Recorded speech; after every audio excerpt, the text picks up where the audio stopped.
wabarakatuh.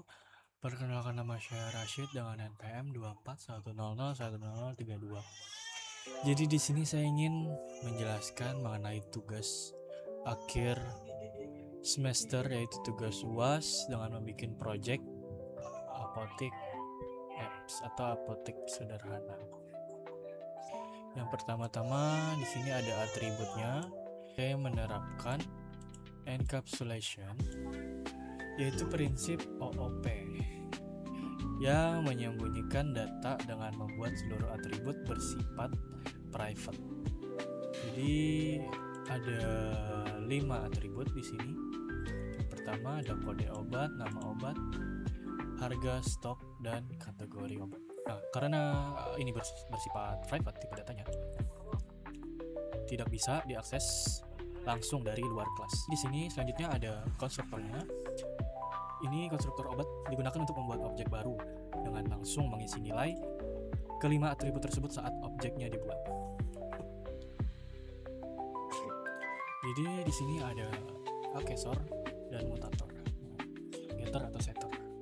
Metode get di sini yaitu adalah akesor untuk mengambil nilai atributnya, sedangkan setter ini itu untuk mengubah nilainya.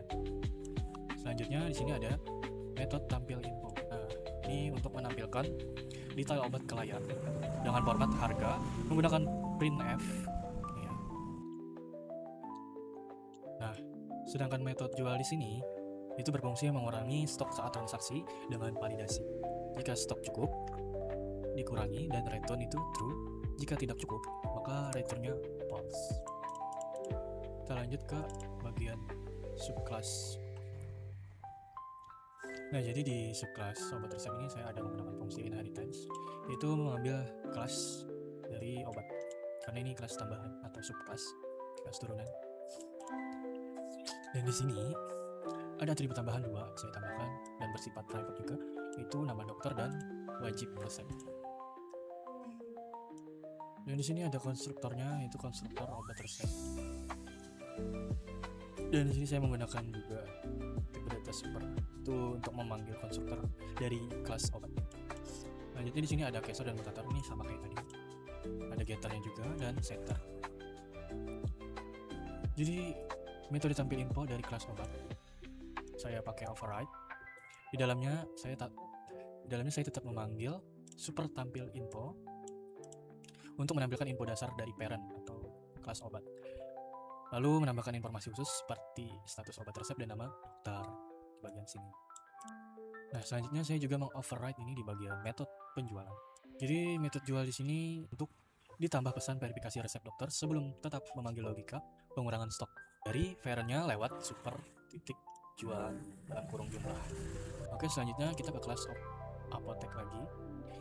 Nah, jadi di kelas apotek ini berperan sebagai pengelola seluruh data obat. Disinilah letak struktur data array, perulangan, dan logika bisnis aplikasi yang saya bikin. Yang menarik, karena ini obat resep adalah turunan dari obat, array ini juga bisa menyimpan objek, itu obat resep. Lanjut ke bagian sini, itu ada tambah obat. Metode tambah obat ini itu menambahkan obat baru ke array. Sebelum itu programnya mengecek apakah kapasitasnya penuh dan menggunakan perulangan for untuk mengecek duplikasi kode obat yang ada di bagian sini. Nah, ini untuk memvalidasi. Jadi kalau kodenya itu sudah ada, jadi otomatis nanti muncul pesan kode obat sudah dibuat. Dan di sini ada metode untuk mencari obat. Jadi metode cari obat ini melakukan pencarian berdasarkan kode menggunakan perulangan for.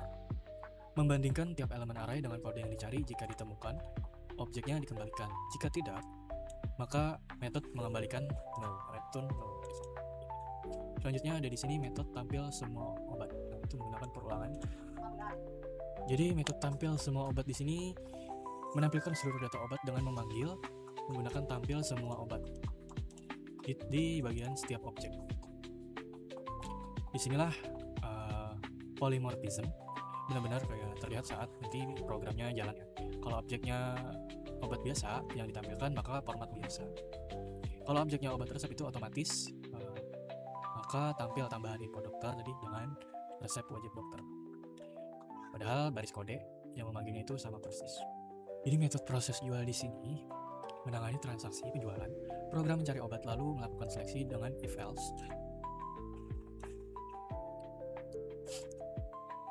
Kalau obat tidak ditemukan maka tampil pesan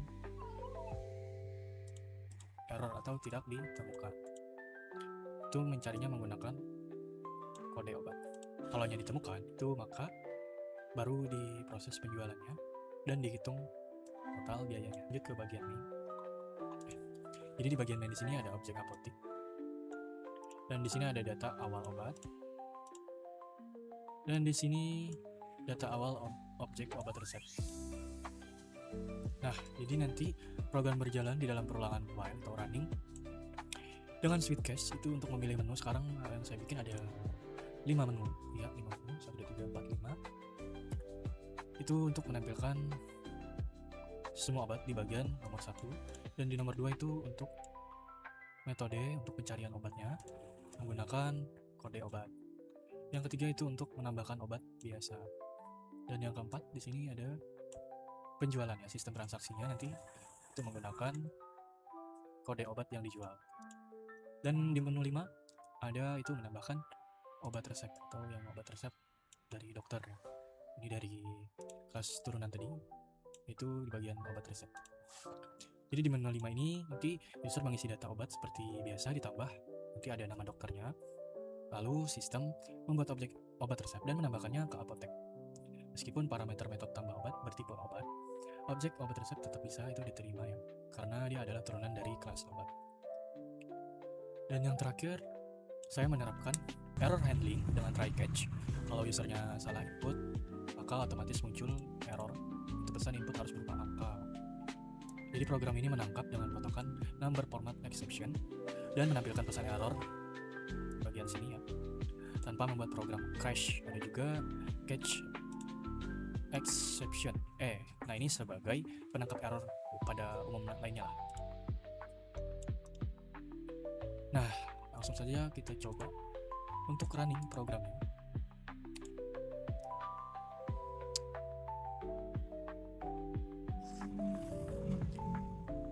Dan di sini program sudah jalan. Kita coba dulu yang pertama untuk menampilkan semua obat. Nah, di sini sudah tampil seluruh data obat. Pertama, kedua, ketiga, dan keempat. Ini adalah data awal obat yang sudah kita bikin tadi.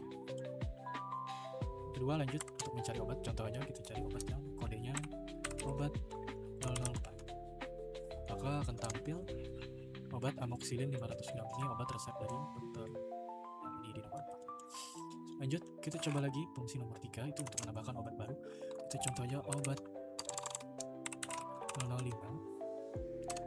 Lalu nama obatnya bebas, tulos misal. Harganya 30.000. Stoknya dashboard. Kategorinya tablet. Nah, obat berhasil ditambahkan. Lalu coba kita tampilkan obat atau kita cari obat yang sudah kita tambahkan apakah sudah masuk. Obat kodenya tadi obat 005. Nah, maka di sini tampil obat yang sudah kita tambahkan. Lanjut ke proses penjualan di nomor 4. Kode obat yang dijual, misal kita jual obat yang baru kita tambahkan tadi dengan kode obat 005 dengan jumlah misal terjual sekitar 2 keping, satunya itu 30.000. Nah, jadi terjual di sini totalnya 60.000, kuantiti 2 keping. Jadi sisa stoknya 8. Karena stok di awal kita tambahkan itu 10 keping. Lanjut ke nomor 5, itu menambah obat resep dari dokter. Contoh aja, tambahkan kode obat yang baru 006. Nama obatnya sama aja, kita coba Lactulose. Harganya ini mungkin lebih mahal karena resep dari dokter, 35.000 contoh. Stoknya misal 5 keping. Kategorinya tablet juga. Nama dokternya, nama saya misal Dokter Asyik. Nah, maka di sini obat resep berhasil ditambahkan. Coba kita tampilkan lagi semua obat yang udah kita tambahkan tadi apakah sudah masuk. Nah, di sini ada obat pertama, kedua, ketiga. Ini data obat di awal tadi yang udah kita tambahkan dari codingannya. Nah, ini obat yang baru saja kita tambahkan 2. Dan di sini juga tampil ketika kita untuk tampilkan semua obat ya. Berarti programnya sudah jalan semua, tidak ada yang error. Dan itu coba stop, keluar. Oke.